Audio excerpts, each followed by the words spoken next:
একমাত্র দল টিইসি যারা বুইয়া করলে আজকে ম্যাচ এখানেই থামবে। একটা মাত্র দল।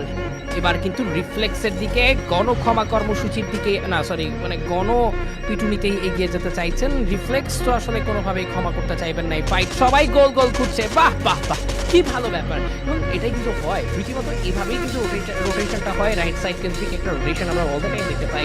কিন্তু এটাকেই প্রেফার করে থাকেন, বাট কাফি পজিশনিং নট ব্যাড। এখন পর্যন্ত তারা রাইট সাইডে হোল্ড করছে এবং এই ম্যাচে ক্র্যাকেনের যে এই স্কিলের ব্যবহারটা, স্কিল সেটআপটাই খুবই প্রফেক্ট। হানি পাইপ, ফ্লিক শট, তারা রয়েছেন, এখনো সার্ভাইভ করছেন, তারা এখনো পজিশন ধরে খেলছেন।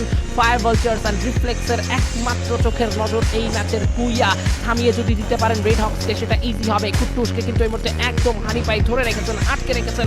একই সঙ্গে টাকলার এইচপার একটা লোক হয়ে যাবে, নেজাদ ঢুকে পড়েছেন, টাকলা ডাউন, শাট ডাউন হয়ে গেছে। এবার reflex United, what a perfect execution by Kafi. শটের রেজাদ, ফ্লিক শট কে নক হয়েছে Travis.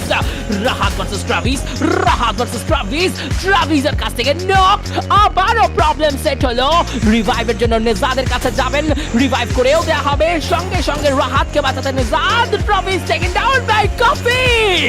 Yes Kafi, the hero, the changer, the ultimate game changer, যার হাত ধরে আসতেই পারে এই ম্যাচের বুইয়া। কমন কমন, এই ব্যাটলটা কোনোভাবে হাতছাড়া করলে চলবে না। Honey pie is the only athlete. এবার কাফির হাত ধরে শেষ সমাপ্তি। কাফির হাত ধরে চ্যাম্পিয়ন টাইটেল, চ্যাম্পিয়নের format.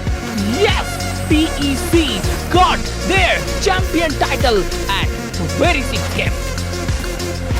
Wow, wow, wow, amazing. First team যারা করেছিল চ্যাম্পিয়ন রাশ অ্যাক্টিভেটেড অ্যান্ড তারাই শেষ মেশ বুইয়া তারা লস করলো এই চ্যাম্পিয়নশিপ সিজন 2 এর এই ফিনালে, এই টুর্নামেন্টে। Congratulations title sports club.